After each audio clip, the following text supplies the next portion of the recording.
जय जय श्री राधे। आज पर्यावरण दिवस है और पर्यावरण दिवस के विषय में कुछ हृदय की भाव रखना चाहता हूँ।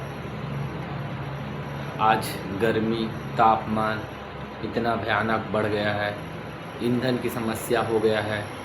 वृक्षों को काट काट करके, जंगलों को काट काट करके सब जंगल को ख़त्म करके कोयला निकालना है, कोयला निकाल करके बिजली बनाना है। और हम लोग भी सरकार को दोष दे रहे हैं। अभी छत्तीसगढ़ का वीडियो मैं फेसबुक में वगैरह देख रहा था कि सरकार पूरा जंगल को खा रहे हैं, ऐसा वीडियो चल रहा है। गलती उसका है भी और हमारा भी गलती है। हम लोग बिजली का उपयोग बिजली बनाने के लिए कोयला निकाल रहा है और उस बिजली का उपयोग हम लोग कर रहे हैं।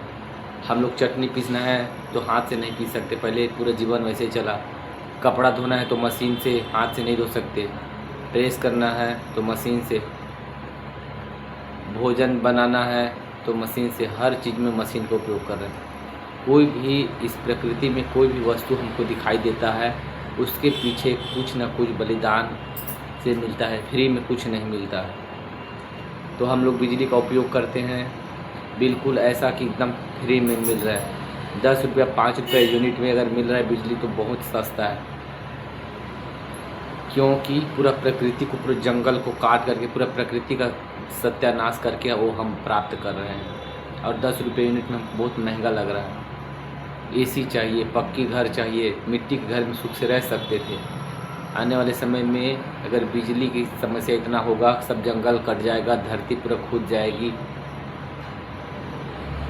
अब देखो, गैस सिलेंडर ख़त्म हो गया, गायों को सबको कत्ल खाना पहुंचा दिए, घर पक्की बना लिया, अब बिजली चाहिए, बिजली के लिए कोयला चाहिए, कोयला के लिए जंगल काटना है। गौ माता, जब गौ नंदी थे तो कंडे गोबर से उससे भी भोजन बनता था। अब तो धुआं से आँख खराब होता है, आँखें जलता है। अब नहीं चाहिए, आपको गैस चाहिए। गैस एक दिन मिलना बंद हो जाएगा। कभी प्राकृतिक आपदा हो गया, कभी भी गृह युद्ध की स्थिति हो गया, वो कभी भी वो तैयार है तो हमको भूखे मरना पड़ जाएगा। गोबर कंडा मिलेगा नहीं, लकड़ी, जंगल कट गया, गांव कट गया, लकड़ी मिलना मुश्किल है। तो सबका समस्या का समाधान है गौ सेवा और प्रकृति सेवा। प्रकृति में लकड़ी, खेतों में पेड़ लगाएंगे तो उससे हमें श्वास भी मिलेगा, शुद्ध हवा भी मिलेगा, छाया भी मिलेगा, फल औषधि भी मिलेगा, लकड़ी भी मिलेगा। सड़क के किनारे सरकार की जिम्मेदारी ये होना चाहिए कि सड़कों के किनारे, नदियों के किनारे पेड़ लगाएं। सरकार खुद पेड़ काट रहे हैं। सरकार जागरूक हो गई, सरकार जागरूक नहीं होता है तो भी चल सकता है यदि पूरी जनता जागृत हो जाए। या तो जनता जागृत हो जाए या तो सरकार जागृत हो जाए। एक यदि जागृत हो गया तो भी समाज का भला हो सकता है। व्यक्ति, एक एक व्यक्ति संस्था बनाकर, संगठन बनाकर के वृक्षारोपण का कार्य चालू कर दे। अन्यथा 2-4 साल में गर्मी में लोग ऐसे भी मरना चालू हो गया है। गर्मी में तो ऐसे मर जाएंगे। एसी का अहंकार रहे, एसी के लिए पूरे जंगल काट के पूरा कोयला निकालना पड़ेगा। वो भी धीरे धीरे ख़त्म होता जाएगा। फिर 2-4 जंगल कहीं बचा होगा वो भी खो देंगे। फिर हमें श्वास खरीदने के लिए ऑक्सीजन खरीदना पड़ेगा। जब ऑक्सीजन खरीदना पड़ेगा तो हमारा प्रकृति से हमारा कितना ज़्यादा डिस्कनेक्ट हो जाएगा, हमारा शरीर में कितना बीमारी, कितना अनुप्रतिकूलता होगा और हमें कितनी दवाइयों की ज़रूरत पड़ेगा जब हमें श्वास को भी जब खरीदना पड़ेगा। इसलिए प्रकृति के बारे में बोलना इस गागर में सागर के समान है। सबका जिम्मेदारी है, सब संस्था, सरकार, किसान, सबकी आवश्यकता है। पेड़ लगेगा, तापमान नियंत्रित रहेगा। पक्की मकान अधिक बनने से, पक्की सड़कें बनने से, फ्लोरिंग अधिक होने से, कंक्रीट होने से तापमान बढ़ रहे हैं। आने वाले समय में निश्चित रूप से बिजली नहीं मिलेगा, गैस सिलेंडर नहीं मिलेगा। इसीलिए मिले तो अच्छी बात है, अगर कभी ना मिले तो हमारे पास ऑप्शन हो, गाय का दूध मिलेगा, गोबर का कंडा मिलेगा। प्रकृति के साथ जितना हो सके हम अपने हाथ से काम करना चालू करें। हर कार्य के लिए बिजली पर डिपेंड ना हो। बिजली फोकट में नहीं मिलता है, उसी प्रकृति को काट करके क्षति पहुंचाने के बाद हमें बिजली के रूप में मिलता है। बिजली फोकट में नहीं मिलता। पैसा तो आप दे सकते, लेकिन प्रकृति को क्षरण करके हमको बिजली मिलता है। इसलिए उपयोग हर चीज़ का करें, व्यर्थ उपयोग ना करें। हमारा कूलर है, एसी चालू करके चले गए, टीवी चल रहा है चालू करके चले गए, दिन रात लाइटें जल रहे हैं, पंखा चल रहा है, तो जितना आवश्यकता है। मेरे पास जब कई लोग जब पंखा चलाते रहेंगे, 2 महीना पहला मेरा पंखा बंद हो जाता है, और लोग पंखा जब चालू करते हैं तो सब लोग 2 महीना से यूज करना चालू कर दे ठंडी के बाद में, तो 2 महीना के बाद लगभग मेरा पंखा चालू होगा। जब गर्मी के जब आवश्यक होगा पंखा, तब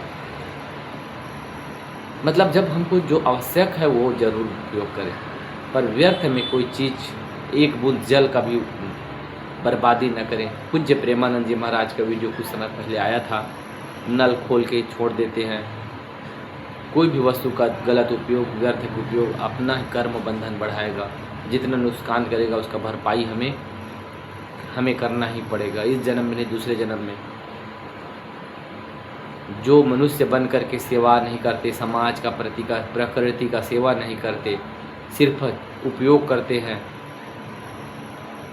भोग करते हैं सुख सुविधाओं का, तो अगले जन्म में उनको पेड़ बनना पड़ता है, नदियाँ, विभिन्न ऐसे जीव बनना पड़ता है पेड़ जैसे कि है। वो धूप सहेंगे, कष्ट सहेंगे, फल दूसरों को सेवा में, छाया दूसरे की सेवा में, ऑक्सीजन शुद्ध हवा औषधि दूसरे की सेवा में, अपने लिए कोई उपयोग नहीं कर सकता है। इसलिए मनुष्यों को ही भगवान ने विवेक बुद्धि दे रखे हैं। मनुष्यों का कर्तव्य पूरे समाज सृष्टि का संचालन में सहयोगी होना, क्योंकि उनके पास बुद्धि है। मनुष्य से ही सारी सृष्टि का संचालन, जीव जंतु, गैया से लेकर के बंदर, चींटी, सबको व्यवस्था करना मनुष्य की जिम्मेदारी है। इसलिए हमें समाज के लिए, देश के लिए, प्रकृति के लिए ज़रूर सोचना चाहिए। आने वाले संतान के लिए धन इकट्ठा कर रहे हैं, पर आने वाले समय में बच्चों को हम श्वास लेने के लिए मिलेगा क्या? नहीं।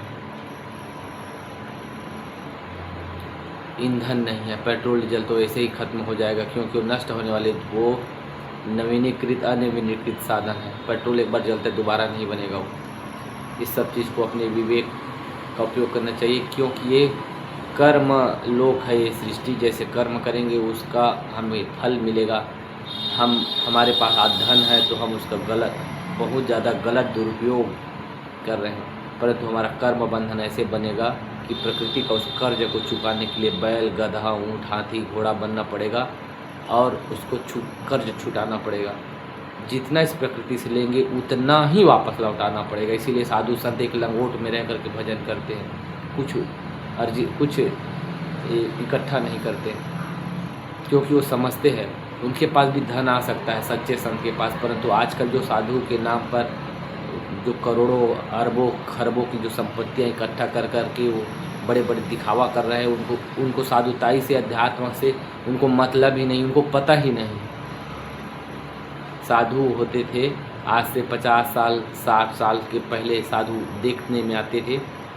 आजकल तो सब हम नहीं बोलना चाहेंगे, सबको पता है, पर साधु जानते कर्म के सिद्धांत को, जो करेंगे वो भरेंगे। हम दूसरों को उपदेश दे रहे हैं कि धन जाएगा नहीं साथ, और हम लोगों से दान लेकर के इकट्ठा अरबपति, खरबपति, ये वो बना रहे हैं, पैसों का दिखावा कर रहे हैं।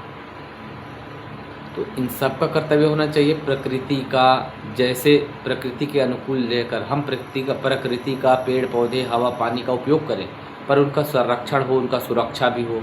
इस सबका भी जिम्मेदारी सब जो संत है उनको जागरूक करने का व्यासपीठ है, उनके कर्तव्य है समाज में जागृति लाए, उपदेश दे, प्रकाश फैलाए। ये गागर में सागर भरने के जैसा होगा। इसलिए मैंने बहुत सारे विषयों को प्रकृति पर्यावरण दिवस के विषय में लेकर के बहुत सारे विषयों को बोल लिया। बाकी आप सभी समझदार हैं, प्रकृति के ऊपर अत्याचार, बलात्कार न करें। प्रकृति भगवान का ही रूप है, उनकी सेवा करें। जय श्री राम।